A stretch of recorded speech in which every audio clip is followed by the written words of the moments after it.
Salam dostlar, hər vaxtınız xeyir olsun. Növbəti sualımızı yenə izah eləyək. Hansı fikir səhvdir? 5 fikir var gördüyümüz kimi.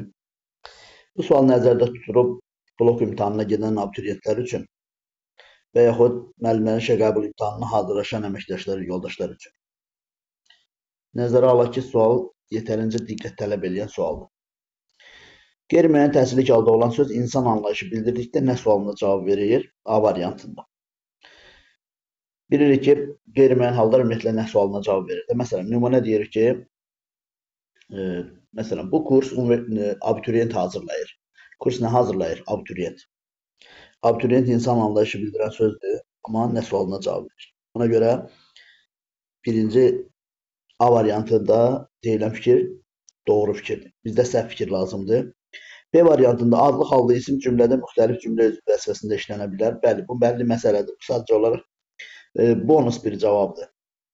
Daha tez, testin cavabını daha tez tapa biləsiniz deyə, sizə daha rahat olsun deyə, test sizin gözünüzdə çox çətinləşməsin deyə deyilən bir fikirdir.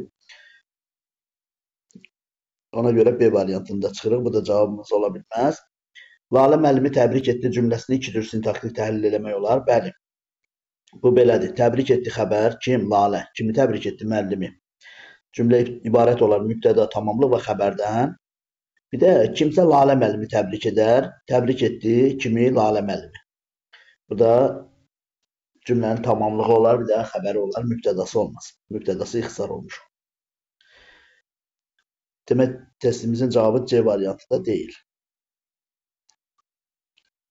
Yazaq. Bizi bura usta öz maşını ilə gətirib cümləsində 3 ismin işləndiyini əminliklə demək olar. Biz sözünün anonim olduğunu bilirsiniz. Yəni, biz bir neçə nəfəri şəxs əvəzliyi kimi anlaşılar. Bizi bura usta öz maşını ilə gətirə bilər.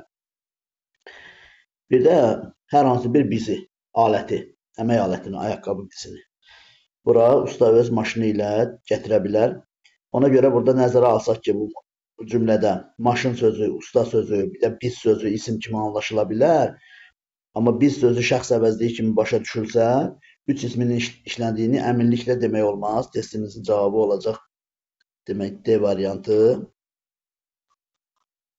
Yaxşı yazmalıyız. D variantı.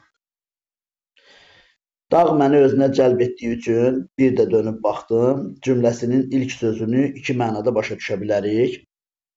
Bu da dağ, Kəpəz dağı məni özünə cəlb edər, dönüb baxaram. Bir də dağ, bildiyimiz isim mənasında bədənə vurulan dağ, o dağ da xüsusi bir formada olar. Məni özünə cəlb edər, dönüb baxaram. Ona görə dağ sözünü iki mənada başa düşərik.